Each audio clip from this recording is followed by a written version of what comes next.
Hey, I'm Nora from TastyPC.tv and today I'm doing a review of a made-to-order system from DinoPC. Now, I've never actually done a video on like a pre-built system like this before, so I'm not entirely sure in the direction I'm going to go with it, but I'm thinking I'll just start on the outside, work my way in, and then I shouldn't miss anything. But there's quite a lot you can customise about this system, and I'll go over the different options as I'm looking at each part, and then I'll do some performance tests, run some benchmarks, and then conclude my thoughts on the system and tell you what I think of buying a PC from DinoPC. So let's get started. Starting with the case, DinoPC have chosen a Corsair 300R with a Windows side panel. Now personally I do really like this case, however if you don't like it you do have the option to change it. For example, you could go for something like a Corsair C70 if you wanted more of like an ammo-y kind of like first person shooter look, or you could go for something like a Fractal design case if you wanted a more minimalistic look. But you do have over 20 different options of cases to choose from, so you know if you don't like this one there will be one there that you like. So I'm not going to cover the cooling capabilities of the 300R right now, I'll do that when we're looking inside the rig, but at the front you do have two USB 3 ports and a headphone and microphone jacks. Now with this system there is an optical drive included. Personally I would have liked to have seen the option to not have it come with one, because I probably haven't used a disc in about 2 years now, but I do know people that still use them, so I can understand, you know, why they've included it. So my initial thought on this rig, I have to say that I really do love just how clean DinoPC have made this build, especially the fact that they've gone for a non-modular power supply. I mean, the way that they've plugged in all of the front I/O cables and the fact that they've cable tied everything down to just make it look really neat really does show just how much time and effort they put into making this look as nice as physically possible for the end user.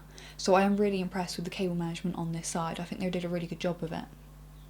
For the power supply, DinoPC have gone with a Corsair Gaming Series 700W power supply.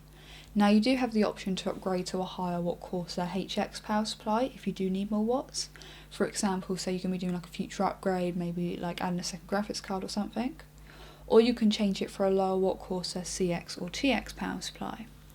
Now with the GS700, because it does have inbuilt LEDs, personally I would like to have had it fitted fan face up, and then either have the blue LED on to match like the blue ring on the GS700, the blue accents on the motherboard, and change the Corsair H8EI logo to blue, or I'd have the white LED on to add some really like gentle white lighting to kind of complement the green LED on the GTX 780, and also the green LED on the Corsair H8EI, which DinoPC do preset it to match with the graphics card, which I do think is really nice. But so to change it so it is fan face up, obviously it would take a lot of time and destroy DinoPC's amazing cable management. So I did ask them if there was a way that customers could like, you know, request little customization, things like this. And they just say that you can call them and email them and just, you know, say anything you want changing or doing in a certain way, which I do think is really cool. Moving on to storage options, this rig came with a 256GB Plextor solid state drive. Now you do have the options of changing it for either lower gig solid state or a higher gig hard drive or solid state drive. Or you can add additional drives. DinoPC have said that if you add two identical drives, you've got the option of them either putting it in RAID 0 or RAID 1 for you. Obviously RAID 0 increasing performance while decreasing reliability, whereas RAID 1 means that if one of the drives goes you don't lose your files, but you've got only half of the storage space you otherwise would have. But as additional storage they have added a 2TB Seagate drive. And I think that if I was going to be buying this rig personally, that's probably how I'd do it. I'd get a solid state drive for like my operating system and like the programs and games that I use the most, and then either a 2 or 3TB hard drive just as additional storage. For the Giga Raptor, DinoPC have chosen the processor to be a Haswell i7 4770K. Now you do have the option for them to overclock it for you to 4.3 GHz, or just send it to you at stock. But with this rig they've also sent a Gigabyte Z87X D3H motherboard. Now you do have the option to upgrade it to Gigabyte's G1 Sniper or their UD4H boards, or downgrade it to a more basic board. But I do think that the Z87X D3H board is a really great board for this rig, especially if you're going to have DinoPC overclock the rig for you. So I don't really see any point in you upgrading unless you want to overclock the computer yourself, or you want a motherboard with like a specific colour. For example, going with the Sniper board so it'll match the green LEDs on the 780 and the H80i. So for the memory, I've got 16GB of Corsair Vengeance 1866MHz memory. You do have the option of going up to 32GB or down to 8, and you've also got the option of going up to 2400MHz memory or down to 1600MHz. Now most of the options are Corsair's original Vengeance memory, although 2 of them are for the Dominate Platinums and 1 is for Corsair's new Vengeance Pro memory. I'm not entirely sure on the colour, so you could probably ask them for whatever colour you wanted and even maybe have them mixed matched like I had them in my memory overview video. But of course DinoPC will make sure that memory is running the correct XMP profile for you. So then in this rig we've got an NVIDIA GeForce GTX 780. Now obviously you can change it, so you go for something like a Titan or an AMD card, or 2 cards in SLR or Crossfire. And originally DinoPC was going to send me this rig with 2 GTX 770s in it, but I asked if they could swap that out for a single GTX 780 instead, because if I was personally going to be buying the Giga Raptor, that's the graphics card choice that I'd go for. But this graphics card's got 3 GB of memory and of course looks incredibly sexy. So with this rig you do have the option of also getting a sound card, but this one doesn't have one, it's just using the onboard audio. And you've also got the option of getting a Wi-Fi expansion card, obviously if you want to be able to have it wireless. Now this rig has a gigabyte one in it, but you can get a different one if you want, or you could get a dongle, or just not one at all, if you like me and you like your desktop to always be wired straight into the router. So then the cooling for this rig, we've got a H80i in push-pull, and then the 2 fans that come with the case.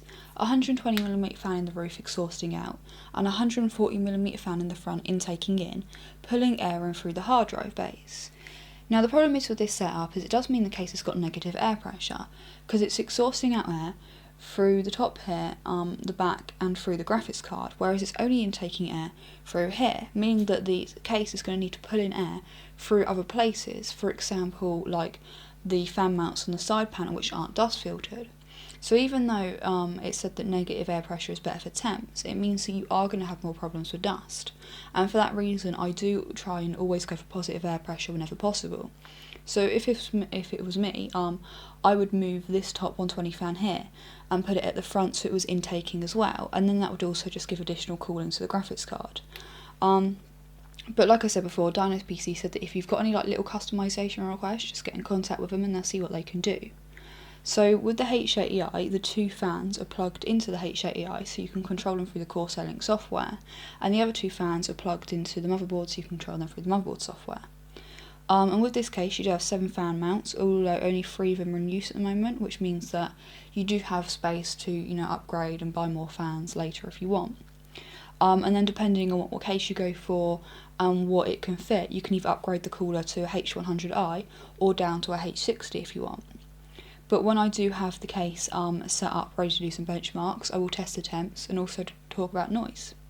So at the back of the case, obviously you've got everything you'd expect to find, but if you go for this exact spec version of the Giga Raptor, with the Gigabyte Z87X D3H motherboard, the GTX 780, the Gigabyte Wi-Fi card, the GS700 power supply and the Corsair 300R, you've got 6 USB 3 ports and 2 USB 2 ports, the onboard audio and a Gigabit Ethernet port, the 2 connectors for the Wi-Fi antennas, 2 DVI, a HDMI and a display port, the button which changes the LED on the GS700, and if you're interested in what the different LEDs look like, I have done an overview on the GS800 which you can find on my channel, and then you've also got a dust filter which obviously stops the dust from getting in the bottom of the power supply. At the back of the PC you can see DinoPC's cable management, and I think given the fact that they're using a non-modular power supply, they've actually done a really good job. I think you'd probably have to mod the cables or something to be able to do anything better than this. But I really like how, for example, they've cable tied the SATA connectors down here ready for if you're going to add an additional drive, rather than cable tying them back up here. And I like the attention they've given to the H80i pump cable tying it to the SATA power so that it doesn't come loose and just stuff like that. Although I do think if I was going to be getting the Giga Raptor personally, I would have upgraded the power supply to the semi-modular HX one, so that firstly, any cables that aren't being used just wouldn't be already in the PC, making it much neater. For example, nothing in this rig is currently using a Molex cable, so that wouldn't have to be plugged in. But it also means it's easier for future upgrades. So say for example you get a fan controller, rather than having to undo this cable tie to get the Molex connector to reach it, obviously kind of destroying DinoPC's cable management and then having to kind of redo it completely yourself. You could just obviously individually plug in the Molex cable, and then that would be very easy to just cable manage on top of DinoPC's already existing cable management. But I do imagine some people who are buying pre-built systems would prefer the cables to already be in the back of the PC, rather than having to kind of take care of them or look after them separately. Turning the system on for the first time, the first thing I wanted to see was firstly if it was overclocked to the advertised spec, whether it was stable and what sort of temps it got. So on CPU usage you can see that it's an i7 4770K, overclocked to 4.3 GHz. Now the first test I wanted to do was run the CPU at 100% using Ada64. Now I know that some of you would have preferred me to use a different piece of stress testing software, but Ada is my personal favourite. I mean, it tests in a safe way, it's got lots of tools, lots of information on how the system's running, etc. But anyway, with this test, and obviously the fact the system is using a HATI, the maximum temp that the CPU hit at any point was 81 degrees Celsius, which was actually a lot lower than I was expecting for an overclocked 4770K.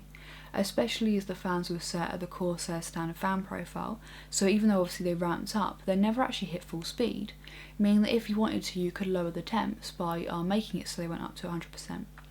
But obviously this is like with the CPU under 100% load, every like kind of normal day-to-day activities or gaming won't make the temps go anywhere near this. But the next thing I wanted to do was a full system test on Ada64, which tests the CPU, your graphics card, your memory, any hard drives you might have at 100% load. And this is pretty much, like worst case scenario temps wise, because the hard drives are like increasing the temp of the heat intaking into the case, the graphics card is exhausting some of its heat into the case. So it's really kind of worst case scenario. And even in that test, the CPU hit a maximum temp of 84 degrees Celsius, and the GPU hit a maximum temp of 80 degrees Celsius, which once again I was surprised by. And I have to say also on the noise kind of front, even though this rig is by no means silent, it stayed surprisingly quiet, and the H8EI didn't get loud. And I have to say, unless you're one of these people that I think is kind of really like sensitive to like light fan noise, then you'll be completely fine with this system noise-wise. Moving on to some synthetic benchmarks, the first thing I tested was the newest 3D Mark's Firestrike twice. The first time on normal, the second time on extreme. And on normal it scored 8,500, and on extreme it scored 4,338. And I have to say this is actually the best scores I've ever seen personally, as this is the most powerful rig that I've ever actually tested to this date. And I have to say this is the first time I've ever actually watched the extreme one without it being really choppy, and almost kind of looking like a slideshow. Then onto some Cinebench tests. Now this test allows you to see the actual 3D rendering speed of your CPU. So with the CPU test it scored 9.37. And to kind of put that in comparison, I tested a rig recently with an i5 3770K in it, overclocked to 4.5 GHz, and that scored 6.67. But then on the Opengl test, which is a GPU test, the Giga Raptor scored 82.15 frames per second, both of which are decent scores. I then moved on to some inbuilt game benchmarks, starting with Hitman Absolution, and I do really like this benchmark because you've got like all the lighting and the smoke and the fireworks. I do just think it's a really nice benchmark to watch. But obviously I ran it on the highest setting, and the average frames per second that the Giga Raptor got was 56. Next I ran Batman Arkham City's inbuilt benchmark, and this is once again got like all the lighting and the shadows and the fog and things like spark and like paper fluttering in the wind and blowing across the floor, etc. And it is a really great way to see what NVIDIA physics can do. I run this benchmark with multi-sample anti-aliasing at ×8 with tessellation set to high, physics set to high, the detail on extreme, and it's everything turned on really, and the average frames per second that it got was 78. And then the last 1080p benchmark that I ran was Tomb Raider. Now I know this isn't the most intense benchmark, but I really do love the game. I would have loved to have had time to let's play it when it first came out, and it does have stuff like the TressFX hair, like the light coming through the clouds creating like lens flare, obviously the really like choppy and turbulent water and the crashing waves and stuff. Although I would have preferred it to have more movement and to be more taxing to kind of better reflect the frames per second you're going to get in game. And in future when I do benchmarks I will try and get more in-game footage rather than just using the inbuilt ones. But I did have Tomb Raider settings on Ultra, obviously the TressFX hair on, and the average frames per second that it got was 72.8. Lastly, I decided to run some racing benchmarks in 5760 by 1080 with bezel correction on my racing simulator. While driving games aren't the most taxing, I thought showing the Giga Raptor powering a setup like this would show what it's capable of, especially as this kind of setup really needs like a multi-GPU solution to be able to max out next-gen games on ultra settings. But the Giga Raptor does do a good job nonetheless. So the first game that I ran was Dirt Showdown on 8x multi-sampling anti-aliasing with the preset set to Ultra, and that got an average of 40.33 frames per second. Then after that I ran Grid 2, once again on 8x MSAA and on the Ultra preset, and that got an average of 46.56 frames per second. And I think that those are both respectable scores given that it's only a single graphics card powering 3 1080p monitors, with recent games on Ultra settings. So concluding my thoughts on the Giga Raptor from DinoPC, I do have to kind of look at it from two angles. Firstly, obviously the performance of the parts in the system, and secondly the service that DinoPC have to offer. So starting with the rig, I'm really impressed with this system. I mean, it can easily play any game you throw at it, and like it just looks so clean and so neat, and like the 780 in there's a really great card. It does make me want to save up and get one. And I'm just really impressed with this rig, and I'm really happy with it. And for any reason, if you're not 100% happy with it, obviously there are so many customization options. So part you don't want to know, just swap it out for something else. But obviously anyone who could build a PC could build this rig. Albeit probably not doing as good a job with the cable management, but you know, they could build it nonetheless. And there are so many other stores and shops that would sell this identical or a very similar spec rig. So I suppose what I'm getting at is why buy the Giga Raptor from DinoPC when you could buy a system from a different store, or if you can build a PC yourself, build it yourself. And you've got to kind of look at DinoPC's service. So firstly with the pricing, now I did go on Scan and price up, you know, the cost of if you're going to buy everything individually and build it yourself, including like the OS and stuff. And it is about £40 to £50 more expensive to get DinoPC to pre-build it for you, and I do think that's an absolutely fantastic price. I mean, given the amount of time and effort that they spent on that cable management, and like if you want them to overclock it for you, and the fact that you've got any issues or any questions, you can just call them up and talk to them. I mean, it's a fantastic price, it's a really great deal. And another thing that I love about the idea of buying from a place like DinoPC is that obviously they're small enough to mean that if you've got a question or like an issue, you can, you know, get help on like a personal level, while still being big enough for you to be able to rely on them, if you get what I mean. And I realise that I'm kind of sounding a bit like a spokesperson at the moment, but I don't mean to be. It's just that, you know, I am honest with this sort of stuff, and this is a really great system, and I've only so far heard, you know, good stuff about DinoPC's service. So taking this as a package, you know, like the case and the rig and the service kind of combined, and if I was going to give it an award or not, you know, it deserves a Tasty Award, it deserves my best award, I do think that. And now I do realise that I'm not quite, you know, DinoPC's target audience with this, because I love building my own PCs. I wouldn't ever buy a pre-built system, but I do understand kind of the market for it and kind of the need for it, because obviously, if for example people who can't build their own PCs, and you know, say like there's a certain area of building PCs you struggle with. For example, like this case it's got such clean and neat cable management, and I'm not all that great at cable management. Like it would take me hours to get a rig looking this neat, and you know, you might be the same. You might not have time to sit there and individually cable tie each cable down to make it look fantastic. So you know, 40, 50 quid to get it sent to you, arrive like this, you know, straight out of the box, ready to go. It is a fantastic price. And like I have had people ask me before, say obviously if they pay for the parts, can I build them a system for them? So there is definitely a place for pre-built systems, and I think that if you are after one, then I would 100% recommend the Giga Raptor to you. I realise that I've kind of gone off on one a bit, so back to the case. Now, I did have a few niggles with it, like I said, for example, like the negative case air pressure, but you know, like I said as well, if you've got any like customization requests like that, just call them up and, you know, have the top fan moved to the front, and that would have sorted that out. If I want to be really like picky and kind of hunt for flaws, I would say obviously with this rig you've got the option to add like peripherals and external storage, but none for like additional lighting or case lighting.